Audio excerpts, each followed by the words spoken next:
Welcome to the Deep Dive. We're here to pull apart some really influential ideas and see what's inside, the stuff you can actually use.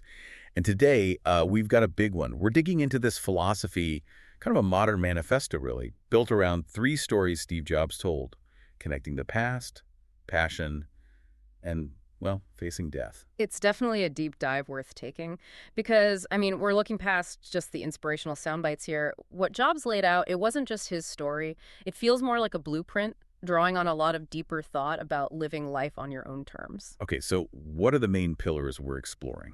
We're focusing on three key themes that really turn his personal journey into something universal for you, the listener. First, this idea of connecting the dots, how hindsight actually shapes strategy. It's a bit paradoxical. Second, finding and sticking to your purpose, your why, especially when you face big setbacks, love and loss. And third, how thinking about mortality, about death, can actually be this powerful filter for making courageous choices. Right, let's jump into that first one then, connecting the dots. Jobs famously said you just can't connect them looking forward. You have to trust they'll connect looking back. That sounds, well, terrifying for anyone trying to plan a future, doesn't it? How do you commit to something like, say, his calligraphy class with zero idea of the payoff? Exactly. That tension is the starting point. And the sources we looked at suggest the answer involves cultivating what you might call radical strategic trust. That plus intense focus. Earl Nightingale talked about this years before Jobs, actually. He said, don't obsess over the how. Don't get bogged down in the step-by-step. Your main job, your real energy, needs to be focused entirely on knowing where you're going. That destination has to be crystal clear. Okay, but hang on. For most people, folks without a huge safety net, like Jobs might have had later, isn't just focusing on a destination without a map. Isn't that just reckless, asking for trouble? That's a really fair question, and it's a critical distinction. Recklessness is throwing strategy out the window. Trust, in this sense, is about letting the long-term destination guide you, even when the short-term tactics aren't clear yet. Nightingale's point was, if the destination is clear and you hold on to it, the how, the dots, the people, the resources you need, they'll either show up or, crucially, you'll recognize them when they do. Ah, so it's about recognition, too. Yes. It stops you from being paralyzed trying to plan every single possible twist and turn, which is impossible anyway. You focus on the target coordinates, not the constantly changing roadmap. That shifts the perspective quite a bit. Okay, so you have this clear destination. Then what? The sources suggest the opportunities might be closer than we think. Right, and this ties straight into Russell H. Conwell's idea, acres of diamonds. It's an older concept that's still incredibly relevant. Conwell's whole point was that the best chances to grow, to build something, to serve people, they often exist right where you are, in your own environment, using the skills and energy you already have. Like looking in your own backyard first. Exactly. People chase opportunities far away, only to find out later the raw materials were right there all along. Why do we do that? Why overlook the obvious? Is it just a lack of imagination about what's nearby? Often, yeah. Conwell noted that towns, communities, and you can apply this to individuals or companies too, they often fail because they just fail to do something with what's already there. They have the people, the resources, the local knowledge, but maybe not the belief or the vision to see how those ordinary dots could connect into something extraordinary. So it demands really looking hard at your current situation. Very proactive engagement. Yeah, forcing yourself to ask, what can I build with what I already have right now? Okay, so opportunity is close, but connecting those dots still requires more than just seeing them, right? It needs strategy, maybe learning from others. I was really struck by that Malcolm X story about rabbit hunting. It feels like such a raw, practical lesson in figuring out a better strategy. Oh, it's a brilliant insight from such a basic experience. He's hunting with older guys, right? And they're relying on tradition, instinct. They wait for the rabbit to circle back to where it started. The conventional wisdom. Right. But Malcolm X watches, thinks, and realizes, wait, successful people aren't just lucky. They're doing something specific that I'm not doing. So he analyzed their method. He figured out the rabbit's likely path. And what did he change? Instead of just waiting where everyone else did, he quietly moved ahead, positioning himself along the rabbit's escape route, but before the starting point, he intercepted it. So he got the rabbit first. Far more often, yeah. And the older guys, they didn't see the strategic shift. They just thought he was naturally gifted, a sure shot. They mistook the better recipe for magic. That's a huge point, isn't it? Mastery isn't always innate genius. Sometimes it's just a better, repeatable process. Precisely. And that connects directly to Tony Robbins and his recipe metaphor. If you have the right recipe, the defined steps, anyone can potentially get the same result as an expert. It takes the mystique out of high achievement. It's not some unknowable gift. It's often about diligently following a learned, optimized You sequence. see that everywhere, like cooking. Right. Follow the recipe exactly, you get the chef's dish. But in something complex like business or innovation, what does that recipe actually look like? Well, it could be a documented process, a specific sales script, a disciplined way of analyzing data. For Malcolm X, it was a better hunting method. For a scientist, it's the scientific method itself. For a great communicator, maybe it's a structured way they prepare. The point is, the expert isn't just better, they're often doing a specific set of things others aren't. Connecting the dots involves finding, testing, and adopting those winning recipes. Okay, but back to jobs and calligraphy. That wasn't strategic. That feels different. That feels like pure curiosity, right? No obvious recipe there. And that's the essential counterpoint. That's the other side of radical trust. You have to pursue things out of sheer curiosity sometimes, even when you can't see any immediate payoff. Think about the Wright brothers. Their path to flight involved these incredibly detailed, almost obsessive, seemingly disconnected experiments. Like measuring air resistance with a bicycle. Exactly. Pedaling a bike with a third wheel down the street just to get data on drag. It wasn't glamorous. It wasn't obviously leading straight to an airplane. But those meticulous experiments, driven by pure curiosity about aerodynamics, built the knowledge base, the essential components, the dots they needed for the final breakthrough, even though the final goal wasn't fully defined at first. So you're building a toolbox, basically. Filling it with skills and knowledge, trusting you'll need them later. That's a great way to put it. You invest in learning things that interest you, even if the application isn't clear.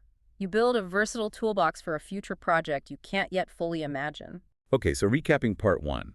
Define the destination, trust you'll find or recognize the how, look for opportunities right where you are, model success by finding the recipe, and D, invest in curiosity, trusting those dots will connect later. You got it. It's about proactive preparation for a future that's inherently uncertain.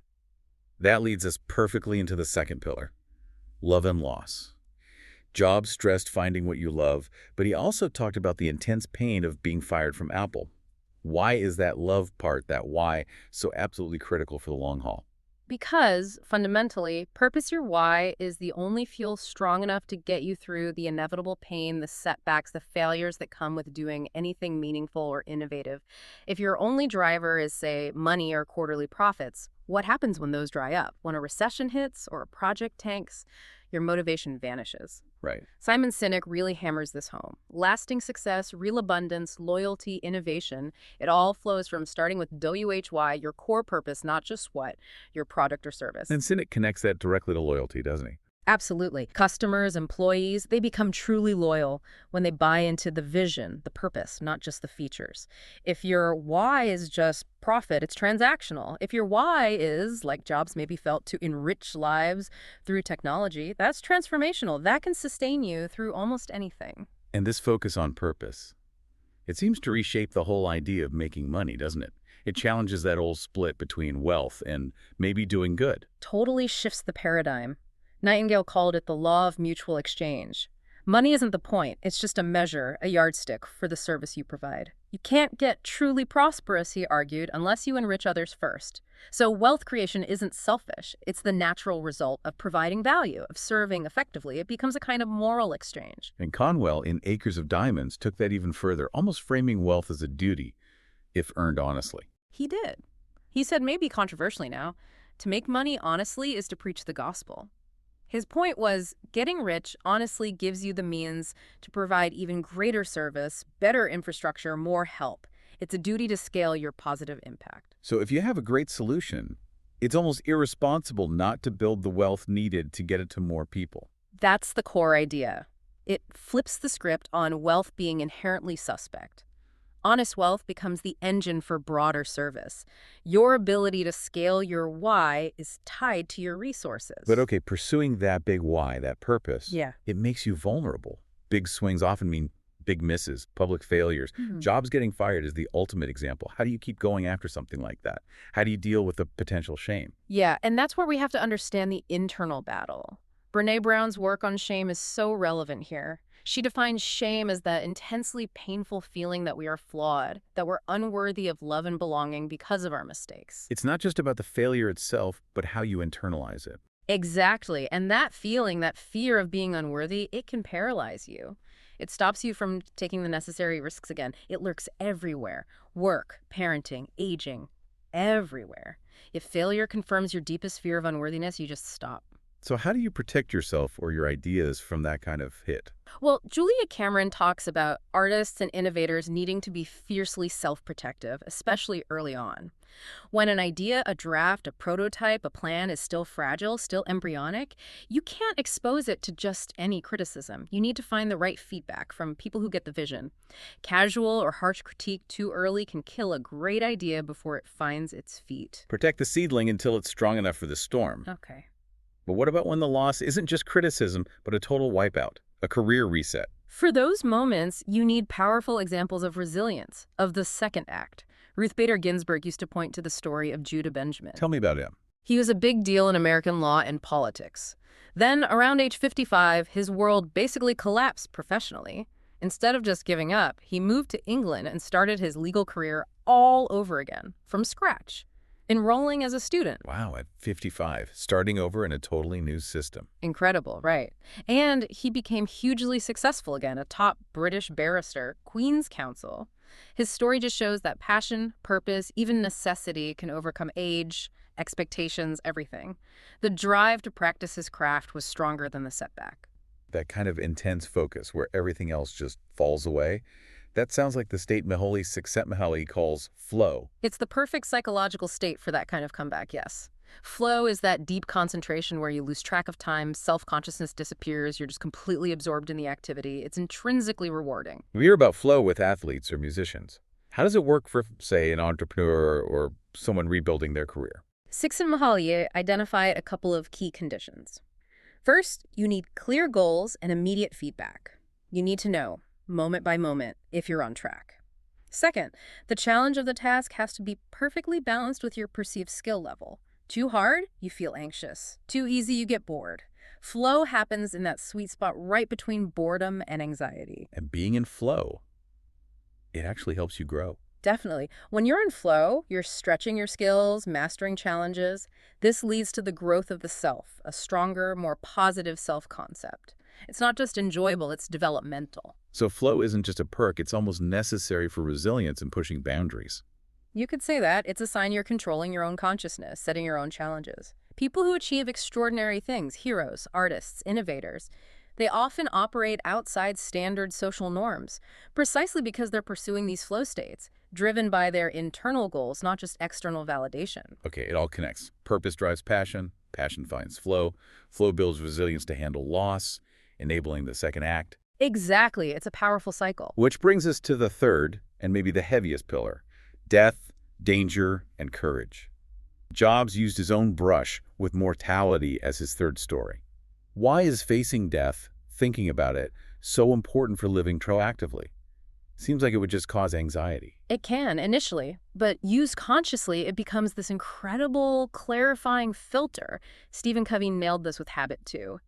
Begin with the end in mind. He literally suggests visualizing your own funeral, writing your eulogy. That's intense. Yeah. But I can see how it would force you to get real about what matters. It does. It cuts through all the noise, all the trivial stuff we worry about daily. By consciously creating that endpoint perspective, your deepest values, the things you truly want to be remembered for, just surface. It clarifies your priorities like nothing else. Suddenly, you know how you need to act today.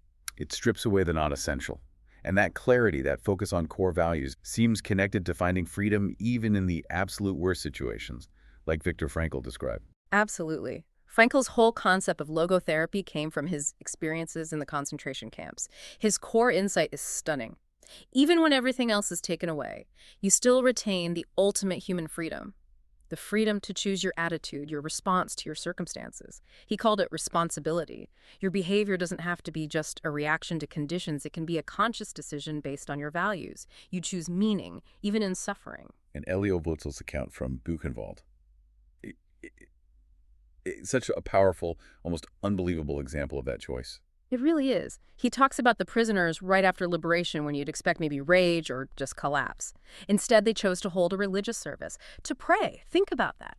Praying to a God who, from their perspective, might have seemed utterly absent. It was this profound choice to affirm their values, their humanity, their identity in the face of unimaginable dehumanization. That's pure existential courage. If that kind of choice is possible, then maybe our everyday fears, like fear of failure, fear of judgment, even fear of death itself, maybe they're smaller than we think. The Stoics certainly thought so. They did. Seneca, Epictetus.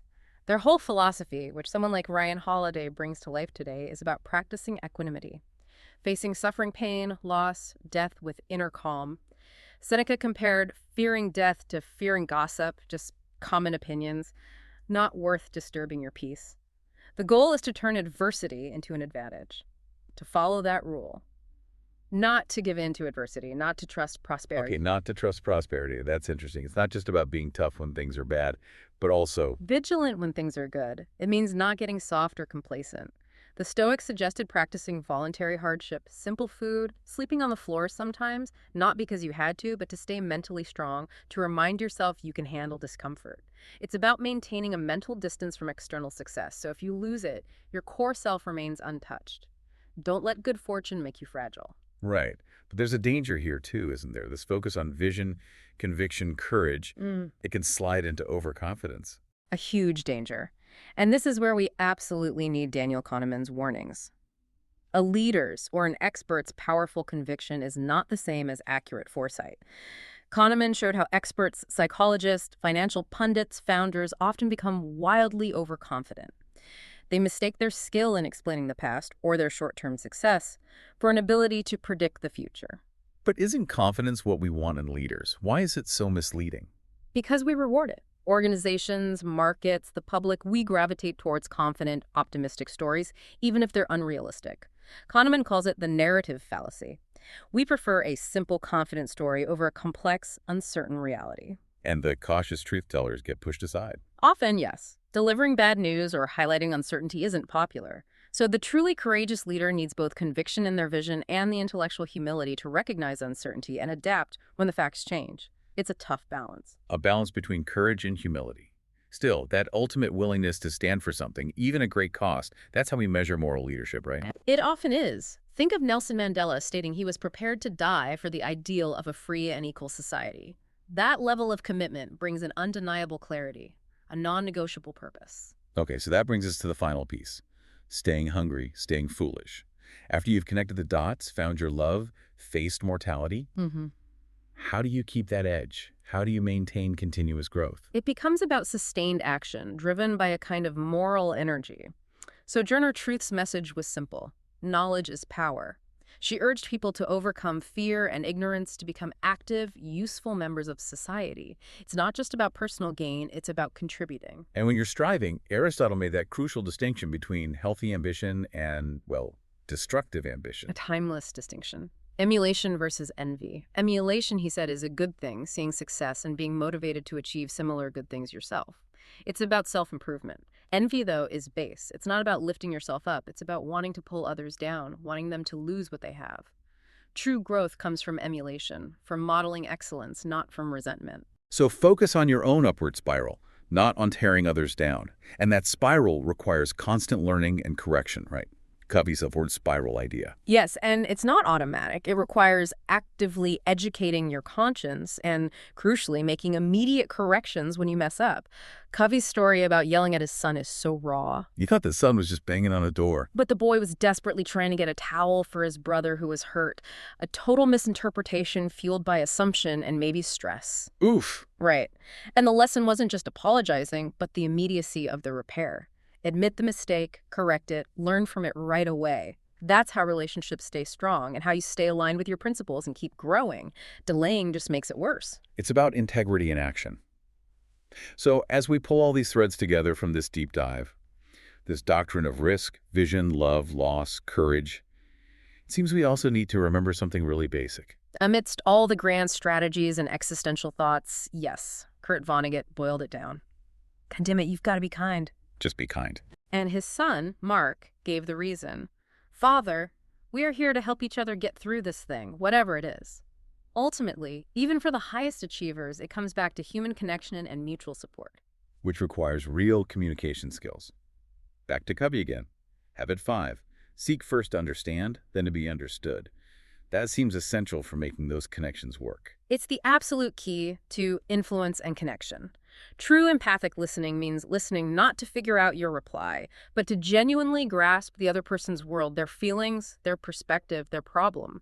If they feel you're just using a technique or waiting to jump in with your own agenda, they won't trust you. They won't open up. You need that foundation of trust first. Your character has to show through. Exactly. You build trust through genuine understanding. Only then, once they feel truly heard, can you effectively share your perspective and work towards a solution together. Understanding must precede influence. Okay, so let's synthesize. This doctrine, inspired by jobs, but drawing on so much more. It's about trusting the journey, connecting those unexpected dots from your past and your curiosity. It's about finding your why, your purpose, as the fuel for service and resilience. And it's about using the awareness of mortality to find the courage to live by your values. And crucially, it's a commitment to being proactive every day, choosing your response, letting your values guide your feelings, not the other way around. That's the shift from being passively lived by circumstances to actively living your life, constantly iterating on your own internal operating system. But that kind of transformation, that level of impact and vision, it doesn't always come easy, does it? There's that warning Malcolm X got from Elijah Muhammad. Become well-known, achieve greatness, and you'll inevitably grow to be hated. People get jealous. So here's the final thought for you to wrestle with. If pursuing a life of great purpose, if achieving that kind of impact often leads to public scrutiny, jealousy, even hatred, how should that affect our ambition? What's the real, perhaps hidden cost of truly becoming what you think about and reaching for that kind of greatness? It's a complex tension at the heart of this whole philosophy, something to really mull over.